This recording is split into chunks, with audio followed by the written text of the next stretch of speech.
અને આપણને થોડુંક દુઃખ પડે એમાં તો ઘરના મંદિરમાં માથા પછાડીએ અને અહીં ચાલતો આવીશ ને, અહીં ચાલતો આવીશ ને, અહીં આટલા દીવા કરીશ ને, અહીં આટલા નારિયેળ બાંધીશ ને, અહીં આટલા નારિયેળનું તોરણ કરીશ ને, અહીં આટલા નારિયેળ વધેરીશ ને.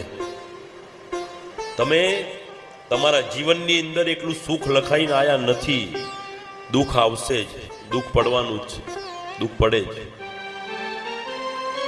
આપણે આપણી જાત જુઓ ને આજુબાજુમાં દરેક જીવને જોઈ લો, કોઈ જીવ દુઃખી નથી એવું કોઈ છે જ નહીં. દરેક જીવ આ સંસારમાં જન્મ્યો દુઃખી જ છે, પણ એ વાત આપણે સમજી શકતા નથી. આટલું આપણે શીખી જઈએ ને કે દુઃખ પડવાનું છે, સુખ ભોગવ્યું છે તો દુઃખ આવશે.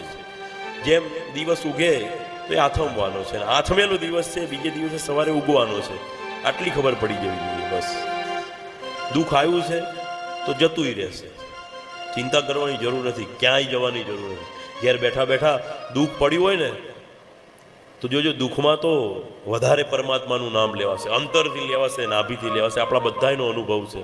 જ્યારે જ્યારે દુઃખ પડ્યું હશે ને તો રડતા રડતા માળા કરીશું. એવું નથી કહેતો કે દુઃખ આવે બધાને, પણ દુઃખ તો હોય જ.